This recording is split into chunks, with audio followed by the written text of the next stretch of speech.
Coucou, c'est Chlo.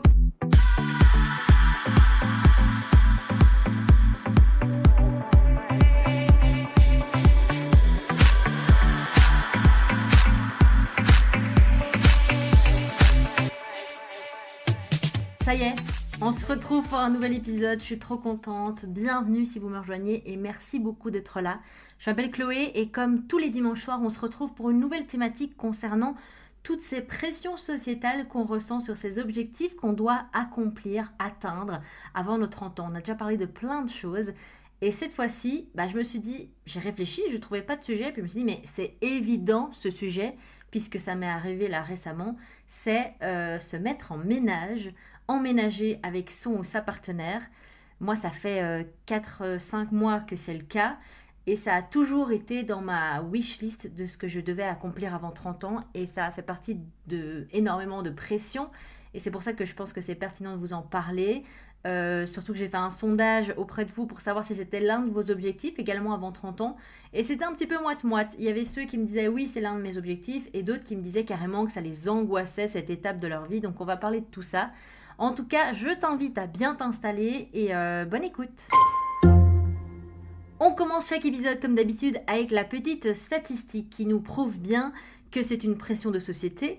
Donc là, c'est une statistique qui a été faite par l'université de Stanford sur les couples américains.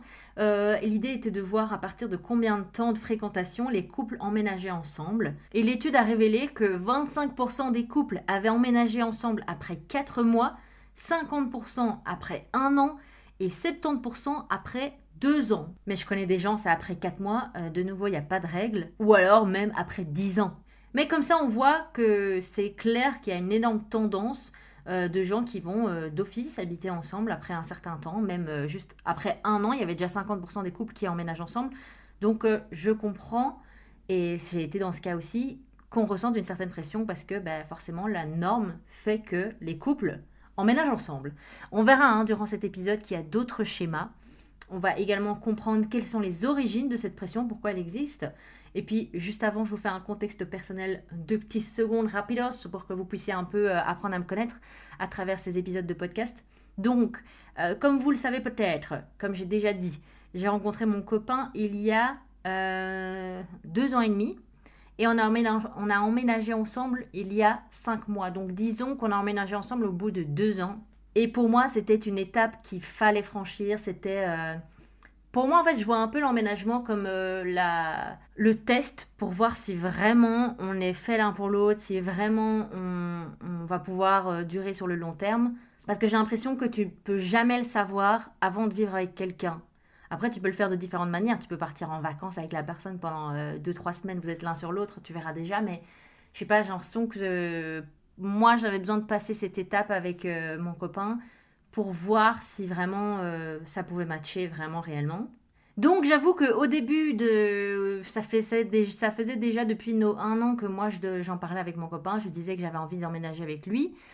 Et lui, il a un peu ralenti la cadence en me disant Chloé, attends, chaque chose en son temps. Et c'est vrai qu'au début, vu que je suis une grande impatiente, je le prenais mal, j'étais vexée. Je disais, mais allez, c'est bon, on s'aime, viens, on teste. On pouvait tous les deux se le permettre. Et non, en fait, j'ai attendu qu'il soit prêt. Et oui, c'est important de le savoir et que vous le notiez bien. Il ne faut pas emménager avec son ou sa partenaire parce que l'autre en a envie, mais pas vous. Ça va pas. Il faut que les deux soient, que ce soit un accord commun. Il faut que les deux soient prêts parce que sinon, tu vas sentir que l'autre n'a pas envie d'être là avec toi et ce serait terrible, vraiment. Donc voilà. Et quand il m'a dit qu'il était prêt, là, c'était la fiesta. J'étais comme une ouf.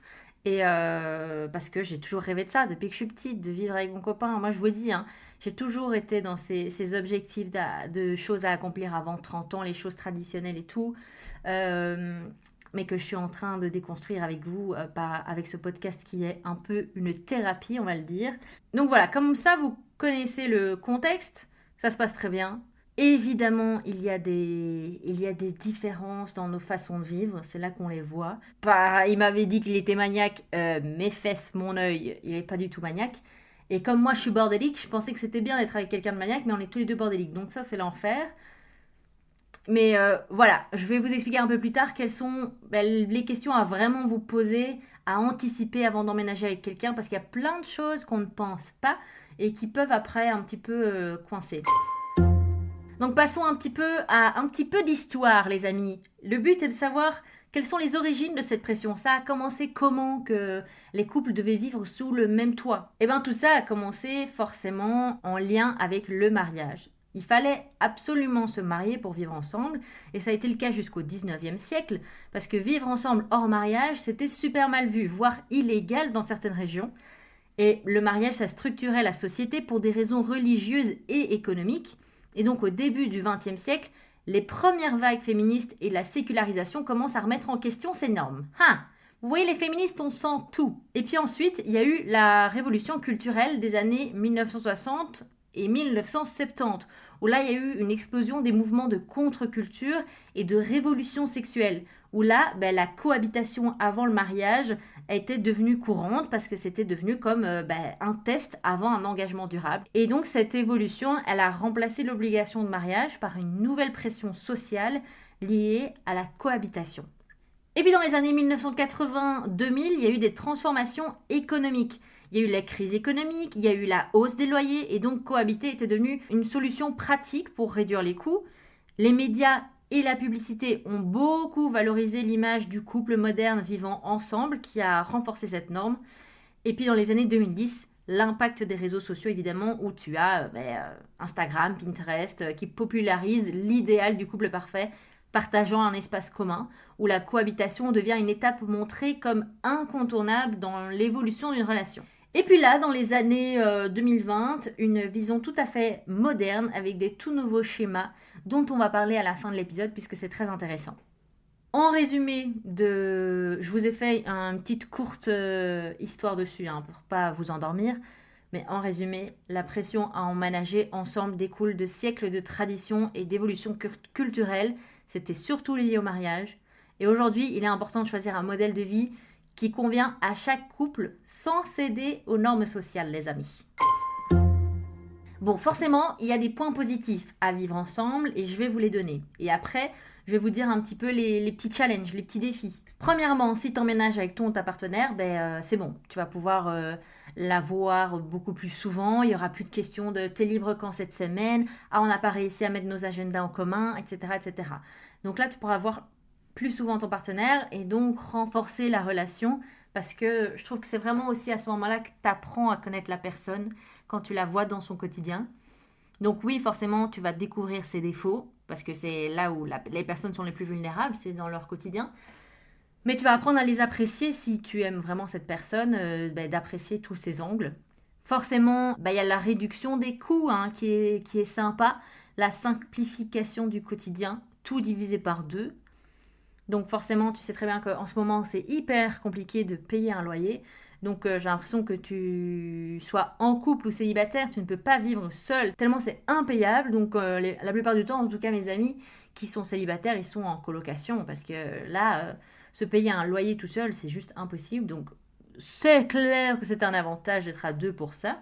Et je ne suis pas du tout d'avis que c'est le mec qui doit payer tout le loyer. Je trouve ça complètement ridicule, mais j'ai pas peur de le dire. Je trouve ça d'une débilité absolue. Donc voilà, le loyer c'est 50-50. Je vois pas pourquoi vous devriez payer plus que votre partenaire, quoi. Autre point positif, évidemment, c'est le confort de ne plus devoir faire oh, on va chez qui ce soir, on va chez toi, mais je dois prendre la voiture, je dois faire mon sac, etc. Là, c'est bon. Tout est au même endroit. Il n'y a plus à faire sa valise, il n'y a plus à faire son sac, il n'y a plus à faire des kilomètres pour retrouver votre bien-aimé. Tout va bien, il va rentrer ce soir. Et puis un autre point positif, je trouve, après c'est peut-être pas le cas de tout le monde, mais moi, avant cette étape-là, j'étais chez ma maman. Et donc forcément, ça a été beaucoup d'apprentissage pour moi, d'avoir de nouvelles responsabilités, d'apprendre à gérer un foyer et de pouvoir collaborer avec mon partenaire pour savoir qui fait quoi. Franchement, j'ai appris beaucoup de choses. Au niveau des tâches quotidiennes, on s'entend quand même assez bien. Je sais pas comment vous faites. Est-ce que vous voulez faire des cahiers des charges et tout? Nous, on fait pas ça.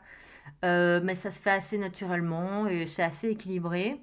Bon, je vais pas mentir, moi, niveau bricolage et tout, je suis vraiment une catastrophe. Donc, je suis contente que mon copain soit assez calé là-dedans. Donc, ça ne me dérange pas, là, ça ne me dérange pas d'avoir des rôles entre gros guillemets assignés pour la femme et que lui ait des rôles entre gros guillemets assignés pour l'homme. Parce que dans notre formule là, ça nous convient bien parce que moi, j'aime pas le bricolage et tout ça. Lui, il adore. Il aime moins faire le linge, j'aime mieux faire le linge. Donc, au final, on s'entend bien là-dessus. Mais bon, ça, de nouveau, c'est pas réfléchi, c'est des choses qui se font assez naturellement. Vous verrez bien les tâches que vous préférez faire et d'autres tâches que vous n'aimez pas trop faire. Et puis voilà, pour terminer sur ces aspects positifs de l'emménagement ensemble, ben, je dirais que c'est là que tu as vraiment l'impression de créer un duo, un noyau avec ton ou ta partenaire et que vous êtes une équipe parce que vous gérez un peu tout à deux. C'est là que vous commencez à être invité un peu partout à des événements à deux. Et donc, vous pouvez partager plus de choses. Franchement, je trouve que ça renforce bien le couple. Et c'est un beau test aussi pour voir si ça peut marcher sur le long terme. Bon, il y a certaines questions que vous devez vous poser avant d'emménager avec votre copain ou votre copine. Première question, est-ce que c'est moi qui en ai réellement envie ou c'est juste parce que tous mes copains, mes amis sont en train de se caser et sont en train de se mettre en ménage? Si la réponse est non, alors vous n'êtes pas prêt. Deuxième question, comment est-ce qu'on va gérer les finances? J'en parlais tout à l'heure. Est-ce que vous êtes d'accord pour payer le loyer 50-50, payer les charges 50-50 ou est-ce que c'est déséquilibrer vos valeurs et vos pensées par rapport à ça? Très intéressant de savoir. Personnellement, avec mon copain, on a un compte commun, donc on a une carte Revolut en commun qu'on utilise pour les trucs un peu d'office qu'on paye à deux, le loyer ou alors les courses. Donc ça fonctionne assez bien, je trouve. Troisième question à vous poser, ou plutôt à faire, je pense que si vous voulez vraiment voir, avant d'emménager ensemble, si vous voulez vraiment voir si ça fonctionne, partez déjà en vacances ensemble, en voyage, que vous soyez 2-3 semaines, un mois maximum l'un sur l'autre. Vous verrez si ça fonctionne bien à ce niveau-là. Quatrième question, est-ce que j'emménage avec mon ou ma partenaire parce que je n'aime pas être seule? C'est pas une bonne motivation. Et je trouve que c'est un peu égoïste pour votre partenaire parce que ce n'est pas réellement pour lui que vous emménagez avec lui. Cinquième question, est-ce que vous êtes d'accord sur la décoration? Alors là, compliqué. Avec mon copain, on n'était pas forcément hyper d'accord sur la décoration, mais j'avais pas envie de faire que selon ma tête et faire que ma décoration et que lui il se sente pas chez lui. Donc vraiment, en fait, on a juste fait un mélange de nos deux décos. Donc oui, il y a certains éléments il y a certains des éléments de l'appart que moi j'aime moins et que lui il adore, et puis il y a d'autres éléments que lui n'aime pas à moi et que moi j'adore. Et voilà, au final, ça crée. En fait, j'aime pas les appartements qui ressemblent à des Airbnb, qui sont tout propres, beige et tout. Là, au moins, ça a de la vie, ça a de la valeur, avec des objets qui nous tiennent à cœur, etc. Donc voilà. Mais donc, je trouve que quand même, vous devez discuter avant d'emménager ensemble de est-ce que chacun va se laisser un peu de libre arbitre sur la décoration ou pas, parce que sinon, ça peut vite créer des tensions. Et puis, enfin, la question à vous poser avant d'emménager, c'est est-ce que vous allez vous entendre sur votre façon de ranger? Parce que ça, je sais que ça peut créer des vraiment, vraiment grosses disputes. Les petites tâches du quotidien, sortir la poubelle, changer la litière du chat, faire les machines à laver, faire à manger, faire la vaisselle. Ben, par exemple, t'as des gens qui vont laisser la vaisselle pour le lendemain matin et t'as d'autres gens, ils sont obligés de faire la vaisselle juste après d'avoir cuisiné parce que sinon ils savent pas dormir tranquille. Tu peux pas non plus imposer, parce que toi t'es quelqu'un de super ordonné, imposer à l'autre d'être à ton degré de rangement. Ok, que chacun fasse des efforts dans le sens de l'autre. Il y en a un qui doit un peu plus lâcher prise et l'autre qui doit un peu plus faire des efforts. Mais tu ne peux pas imposer toi ton niveau de rangement à l'autre parce que sinon ça va pas, ça va créer des tensions tout simplement. Ah oui, un autre truc que je voulais rajouter, c'est de bien vous rappeler que on n'a pas grandi dans les mêmes familles, on n'a pas grandi dans les mêmes schémas. Donc c'est-à-dire que chacun va arriver avec ses règles de maison, ses règles pour entretenir la maison, ses règles de politesse. Et ça peut créer énormément d'incompréhension. Ça a été le cas pour nous. Il faut arriver à se dire que tout ce qu'on a vécu dans notre enfance et tout ce qu'on a vu, toutes les choses que nos parents nous ont apprises, sont pas la vérité universelle. C'est simplement notre réalité à nous. Mais il faut ouvrir un peu les yeux sur les autres réalités et s'adapter l'un à l'autre, encore une fois. On passe maintenant à la lecture de vos petits témoignages. Ça, c'est l'un des moments de l'épisode que j'adore. J'adore avoir vos petits retours et je vous remercie parce que vous êtes de plus en plus nombreux à me faire des retours et à être vraiment actifs dans ce podcast. Donc ça, c'est trop super. C'est trop super, on dirait vraiment une boomer qui parle. Donc, on commence par une anonyme qui me dit qu'avec son copain, ils n'ont pas du tout le même style de vie, ils n'ont pas du tout la même routine matinale, il y en a un qui mange le matin, l'autre pas, et que du coup, parfois, ça crée un peu de déséquilibre. Et cette personne anonyme rajoute qu'il faut bien se connaître pour réussir à vivre avec son partenaire. C'est clair qu'il va y avoir des choses qui vont vous déranger chez l'autre. Si vous vous arrêtez à ça, ça va jamais continuer et puis vous allez aller voir ailleurs et ça va être la même chose avec une autre personne. Vous aurez aussi des choses qui vont vous déranger. Il y aura d'office, il y aura toujours des aspects de la personnalité de l'autre personne avec qui vous vivez qui vont vous déranger. Mais vous prenez cette personne pour qui elle est et dans tous les cas, l'herbe n'est pas plus verte ailleurs. Donc c'est clair que il faut bien connaître l'autre personne pour réussir à vivre avec son partenaire, et bien connaître ses défauts, bien connaître ses qualités, et voilà, et essayer de cohabiter là-dedans. Ensuite, on a Manon qui me dit « Hello Chloé, on venait d'emménager avec mon copain, 6 mois plus tard, j'ai dû être alitée durant 6 mois avant une opération de la colonne vertébrale. Cela faisait 7 ans déjà qu'on était ensemble, mais ça a été très compliqué pour moi, ainsi que pour lui, et ça a énormément renforcé notre couple. Il a été vraiment là pour moi, vu que je ne savais plus le faire. Une énorme remise en question sur nos vies a été faite, mais nous sommes toujours ensemble. On fête nos 10 ans cette année. Voilà, voilà. Oh, c'est trop mignon. Ben Manon, je suis très heureuse pour toi. Ça, c'est aussi trop chouette. On n'en a pas parlé. Enfin, j'en ai parlé un petit peu que quand tu vis avec ton partenaire, ça devient un peu ton noyau et ton équipe. Ben là, tu as clairement prouvé, Manon, avec ton copain, que vous étiez une équipe et qu'il était là dans les bons et mauvais moments. Et je vous souhaite plein de bonheur. Ça fait plaisir d'avoir des retours positifs. On a Laura qui me dit que c'était l'un de ses objectifs d'emménager avec sa partenaire avant ses 30 ans, mais que plus la société évolue, plus elle se rend compte que notre génération évite cette étape de leur vie et qui repousse de plus en plus en partant en voyage, en faisant des colocations, en faisant des études super longues. Mais ouais, je pense que c'est parce qu'on est beaucoup angoissé par rapport à cette étape de vie. D'ailleurs, il y a Noémie qui me répond dans les témoignages qu'elle me dit que elle est en couple, mais qu'elle trouve le fait d'emménager avec son copain très angoissant. Elle a peur de tomber dans une routine, d'avoir la même personne en face d'elle quand elle se réveille et quand elle se couche, de trop consacrer de temps à son partenaire et elle a peur de s'oublier. En fait, c'est vrai, et c'est vrai que c'est angoissant d'emménager avec son ou sa partenaire. T'as l'impression de signer un papier et de t'engager dans un truc de malade. Alors que ce qu'on oublie, et moi j'étais la première angoissée par rapport à ça, ce qu'on oublie c'est que si ça se passe pas bien, tu peux partir, t'as pas les menottes, tu n'es pas accroché. Alors oui, forcément, ça va faire. C'est plus compliqué de quitter quelqu'un quand t'as déjà, tu vis ensemble, et il faut aller chercher ses meubles, etc. J'ai déjà pensé à ce scénario-là. Mais on n'est pas bloqué, on peut tester. Si ça va pas avec cette personne-là, ben voilà, tu referas ta vie ailleurs. Et aussi, si tu n'en as pas envie, tu n'es pas obligé de vivre avec cette personne. On a Chanel qui dit que c'est un réel défi de vivre avec son ou sa partenaire, pour notamment le rangement et l'espace pour soi. Comme je vous l'ai dit, il faut vraiment mettre les bases avec le rangement et que chacun s'adapte à l'autre. Je rebondis là-dessus pour terminer sur les différents schémas maintenant de ménage. Emménager ensemble n'est plus une étape obligatoire et je trouve ça super intéressant. D'ailleurs, la première chose que j'avais remarqué, c'est que maintenant, il y a des gens qui, oui, vivent sous le même toit, mais qui décident d'avoir chacun leur chambre. Et ça, je trouve ça, mais trop bien. Comme ça, chacun a son espace, chacun peut décorer son espace comme il veut, il peut avoir ses moments solo. Ils peuvent décider de dormir ensemble quand ils le veulent. Et ça rallume aussi la magie qu'on avait quand on vivait pas ensemble. De ah, yes, on va dormir ensemble dans 3 jours, dans 3 dodos, je pourrais enfin être avec lui dans le lit. Tandis que là, c'est vrai que quand tu dors avec la personne tous les jours, ben, ça fait pas exactement le même effet parce que c'est la routine et voilà, tu es très contente de l'avoir à côté de toi, mais c'est plus cet effet-là.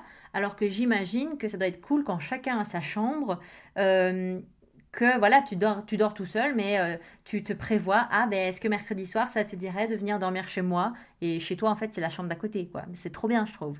Ça peut rallumer un peu une flamme, ça peut entretenir la flamme. Donc, vous pourriez tester ce schéma-là si ça vous tente.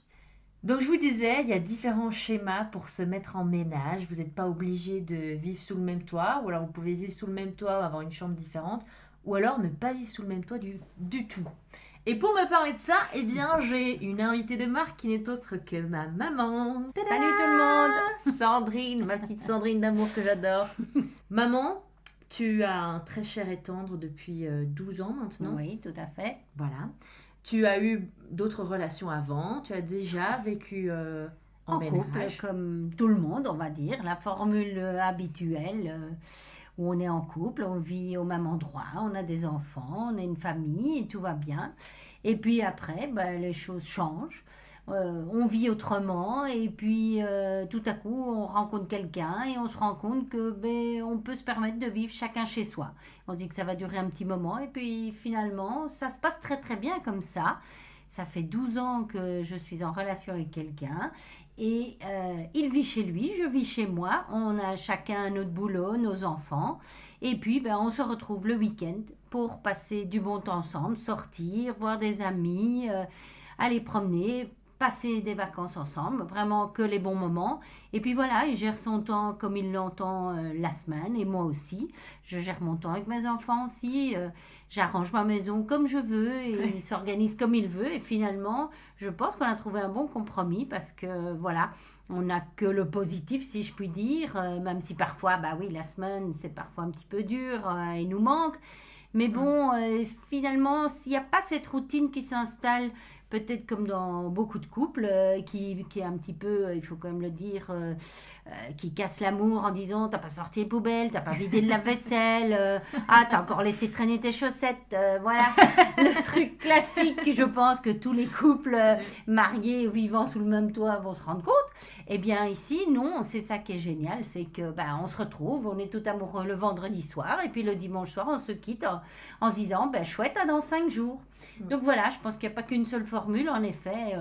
Et la formule que moi j'utilise, finalement, elle me convient très bien. En tout cas, à mon âge, peut-être moins quand on est jeune, je ne sais pas. Je pense qu'il faut passer par plusieurs étapes et trouver celle qui vous convient. Donc, à vous de voir ce qui vous convient. Voilà, ma maman est une femme assez moderne, comme vous voyez. C'est ce qui fait que j'ai créé ce podcast aussi pour déconstruire un peu tous les codes de société parce que tu ne réponds pas toujours aux codes. Je ne suis pas toujours dans le schéma classique. Ouais, même si, comme tu dis, tu as testé ce schéma classique et c'est venu comme ça par hasard que finalement vous étiez en 2 maisons différentes et vous pensiez que c'était éphémère et puis finalement ça fonctionne bien. Ça fonctionne bien, en effet. Et ils en pensent quoi, vos amis ? Au début, on était vus un petit peu comme des extraterrestres. Il y a 10 ans de ça, 12 ans de ça, on se disait un petit peu, oh là là, ceux-là, c'est bizarre, ils se vivent même pas sous le même toit. Et là, maintenant, on a de plus en plus d'amis, de couples qui ont plus ou moins 50 ans, pas mal aussi qui ont divorcé, il faut bien le reconnaître, et puis qui tout à coup découvrent, refont leur vie et se disent, mais tout compte fait, peut-être que moi j'ai envie de rester dans ma maison et que mon partenaire aussi. Et puis voilà, et qui finissent par s'installer dans un même schéma et qui trouvent ça très sympa et qui adhèrent. Donc finalement, les extraterrestres sont devenus peut-être des modèles et voilà, si on a pu aider un peu les gens à se rendre compte que il n'y avait pas qu'un seul modèle, qu'il y avait moyen de faire autrement, de vivre autrement. Et de s'aimer tout autant. Et de s'aimer tout autant, c'est clair, bien entendu. Si pas plus. Bien entendu, je pense qu'il y a toujours ce petit côté magique quand on se retrouve le vendredi soir, on est impatient de se voir et voilà, je trouve que c'est ça peut-être le côté sympa, le côté agréable de ne pas être en contact tous les jours, quoi. Voilà, donc choisissez votre schéma. Merci ma petite maman d'être venue sur le podcast, ça m'a fait plaisir. Mouah. Voilà pour ce 8e épisode de podcast Avant 30 ans, j'espère qu'il vous a plu. Je dirais que les éléments clés à retenir, c'est que si ce n'est pas dans vos objectifs là, direct avant 30 ans, d'emménager avec votre partenaire, de bien en discuter avec lui ou elle pour voir si vous êtes sur la même longueur d'onde, pour pas créer des tensions. Si c'est quelque chose qui vous angoisse aussi d'emménager avec votre partenaire, n'hésitez pas à vous poser la question, est-ce que c'est lié à certains traumas ? Est-ce que c'est votre peur de l'engagement ? Parce que je vous rappelle que vivre avec quelqu'un, ce n'est pas forcément un engagement, même si quand vous le faites, forcément, c'est dans l'idée que ça fonctionne. Mais vous n'êtes pas bloqué, vous n'êtes pas enchaîné au lit, il n'y a pas de souci. Autre point clé, on l'a dit, il existe différents schémas. Vous pouvez être sous le même toit en ayant des chambres différentes. Vous pouvez ne pas du tout être sous le même toit et juste vous voir le week-end, comme ma maman. Et si vous avez comme objectif de vous installer avec votre partenaire avant vos 30 ans, Bah, déjà, c'est trop chouette d'avoir ces pensées-là. Ça veut dire que vous vous projetez avec la personne. Donc, je suis contente pour vous. Posez-vous bien les questions avant, des raisons et des motivations pour être sûr que c'est la bonne chose et de voir si vous êtes sur la même longueur d'onde. Et dans tous les cas, suivez votre cœur, suivez votre instinct. Faites les choses pour vous, ne faites pas les choses pour l'autre. Si l'autre partenaire a envie de vivre avec vous là maintenant, mais que vous n'êtes pas prêt, ne faites pas de concessions là-dessus. N'hésitez pas à me dire ça sur mon Instagram et de me rejoindre, hein, c'est chloé.pétain, Petein. Je vous attends nombreux. Merci d'être de plus en plus nombreux sur ce podcast. Merci pour vos retours. Je vous embrasse. Passez une magnifique semaine. Ciao, ciao!